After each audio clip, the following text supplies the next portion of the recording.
Il est 16h en temps universel, 18h à Paris. Vous écoutez RFI, Radio France Internationale. Le journal en français facile. Baptiste Coulon.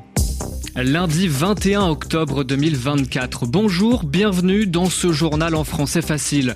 Dans l'actualité, aujourd'hui, une étape importante pour le gouvernement de Michel Barnier en France. L'examen du projet de loi de finances débute ce soir à l'Assemblée nationale. Objectif 60 milliards d'euros d'économie. Mais les débats s'annoncent très tendus entre l'opposition et un gouvernement privé de majorité. Dans ce journal, nous irons aussi en Moldavie.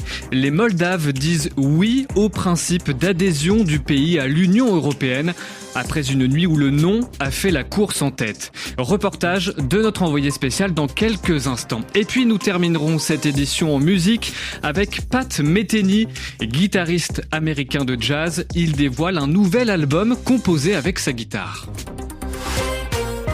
C'est le jour J à l'Assemblée nationale en France. Les députés commencent ce soir l'examen du projet de loi de finances, c'est-à-dire le budget de l'État pour l'année 2025. Projet porté par le gouvernement du Premier ministre Michel Barnier. Victorien Villaume, bonsoir. Bonsoir Baptiste, bonsoir à tous. Service politique de RFI, ce débat, il commence dans 3 heures environ et il est essentiel pour le pays. Oui, pendant plusieurs semaines, Baptiste, les 577 députés de l'Assemblée vont tenter de se mettre d'accord sur le budget de l'État français de l'année prochaine. D'un côté, il faut définir les dépenses, quel argent on donne à chaque ministère. De l'autre côté, il y a les recettes, autrement dit les impôts. Et Victorien, pourquoi est-ce que les débats promettent d'être tendus ? Eh bien parce que le déficit public de la France est très élevé et le Premier ministre de droite, Michel Barnier, souhaite donc trouver 60 milliards d'euros d'économies. Sauf que les partis politiques ne sont pas tous d'accord sur la manière de trouver cet argent. La coalition de gauche du Nouveau Front Populaire voudrait faire passer des hausses d'impôts nettement plus importantes que celles que souhaite Michel Barnier. Les centristes du MoDem veulent que la taxe sur les hauts revenus voulus par le Premier ministre deviennent définitives et ne durent pas seulement 3 années. Au contraire, il y a des députés du camp présidentiel comme Gabriel Attal qui se disent totalement contre toute augmentation d'impôts. Victorien, ça va donc être très difficile de trouver une majorité dans l'hémicycle. Oui, difficile à tel point que Michel Barnier pourrait dégainer, utiliser très rapidement le fameux article 49.3 qui permet, vous savez, de passer en force. Un 49.3 qui exposerait dans le même temps son gouvernement à ce qu'on appelle une motion de censure qui peut provoquer au final la démission du gouvernement. Merci à vous, Victorien Villaume. L'actualité à l'étranger, la guerre entre Israël et le Hezbollah qui ne connaît pas de répit.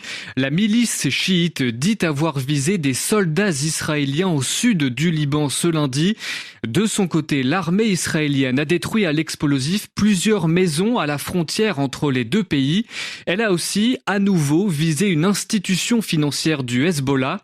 Et on apprend ce soir que 4 secouristes ont été tués dans des frappes israéliennes au Liban ces dernières 24 heures. Dans ce contexte, les États-Unis appellent à mettre fin au conflit au plus vite entre Israël et le Hezbollah. Déclaration de l'émissaire américain arrivé ce matin au Liban pour rencontrer des dirigeants libanais. Anthony Blinken, le secrétaire d'État américain, est aussi en route pour le Proche-Orient. Une 11e visite pour tenter d'obtenir un cessez-le-feu, cette fois dans la bande de Gaza. La Turquie confirme la mort de Fethullah Gülen. Fethullah Gülen était un imam turc à la tête d'un mouvement du même nom, le mouvement Gülen, qualifié de terroriste par les autorités turques. Elles ont accusé Fethullah Gülen d'avoir préparé le coup d'État raté de juillet 2016 dans le pays.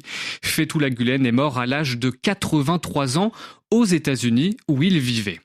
RFI en Moldavie. Après une nuit d'incertitude où le non a d'abord été en tête, c'est finalement le oui qui l'emporte lors du référendum sur l'adhésion à l'Union européenne. Cela s'est joué à quelques milliers de voix d'écart. Une victoire, oui, mais une victoire amère pour la présidente pro-européenne Maia Sandu. Comme elle, les partisans de l'Europe espéraient un soutien plus fort au projet européen. Reportage de notre envoyé spécial en Moldavie, Daniel Valo. Toute la nuit, Vitaly a scruté sur son téléphone portable les résultats de la commission électorale, avec un espoir pour ce partisan de Maia Sandu que le vote de la diaspora puisse inverser la tendance et permettre au final la victoire du oui à l'Union européenne. Les premiers résultats viennent des petites localités qui sont moins favorables à l'Europe. Et puis il y a les résultats de la diaspora qui arrivent tard. C'est crucial parce que les Moldaves de l'étranger sont plutôt pro-européens et soutiennent Maia Sandu. Vitaly a eu raison d'attendre et d'espérer. À l'aube, la tendance finit par s'inverser et c'est finalement le oui qui l'emporte avec une très courte avance. Soulagement pour Catalina, une militante pro-Europe qui se refusait de toute façon à envisager la défaite. Pour nous, l'Europe, c'est la seule voie possible, parce que c'est de là que vient notre développement. Tous les projets qui sont mis en œuvre en Moldavie ont des financements européens. Pour moi, faire partie de l'UE, c'est la seule option. Les partisans de l'Union européenne se sont couchés en croyant avoir perdu le référendum. Ils se réveillent avec le bénéfice d'une très courte victoire. La présidente sortante, Maia Sandu, sort malgré tout fragilisée de ce vote, elle qui souhaitait obtenir un soutien franc et massif à ses ambitions européennes. Daniel Valo, Chisinau, RFI. Et après cette victoire du oui, Maia Sandu a dénoncé des ingérences de la Russie. L'Union européenne évoque, elle, des interférences sans précédent. De son côté, la Russie demande des preuves. La Moldavie a gagné honnêtement un combat injuste, dit encore la présidente moldave, qui accède au second tour de l'élection présidentielle. Élection organisée en même temps que ce référendum. Maia Sandu espère briguer un deuxième mandat. Des tensions toujours très fortes au Mozambique. Une manifestation a été dispersée ce lundi dans la capitale, Maputo, 2 jours après l'assassinat de 2 personnes proches de Venancio Mondlane. Venancio Mondlane est un opposant candidat à l'élection présidentielle du 9 octobre dernier. Il y a quelques jours, il avait appelé à la grève générale pour contester les résultats. Il dénonce des fraudes électorales. Les résultats officiels de ces élections à la fois présidentielles, législatives et provinciales sont attendus dans la semaine.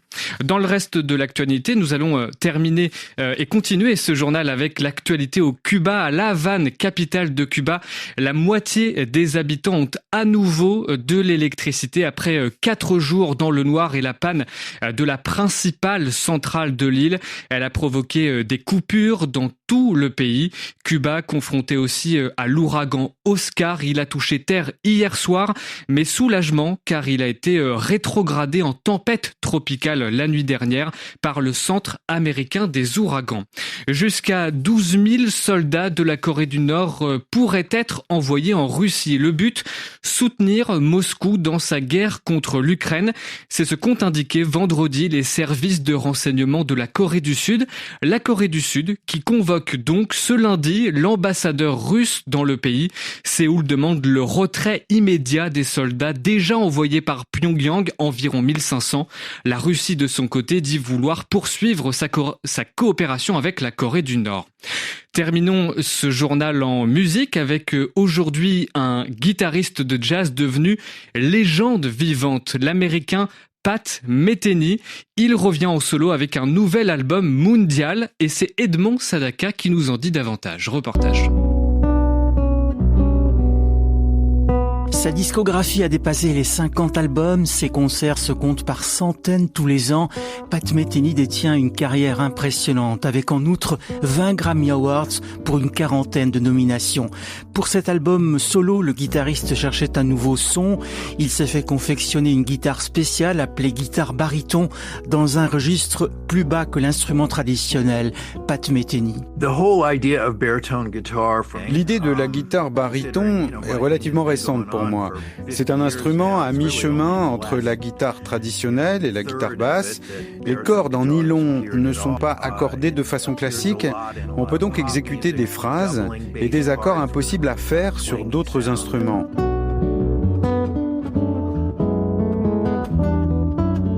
En plus de ses compositions originales, Pat Metheny a donc sélectionné un certain nombre de reprises, dont cette sublime version du standard des Beatles, Here, There and Everywhere. Fin de ce journal en français facile que vous pouvez réécouter à l'adresse françaisfacile.rfi.fr.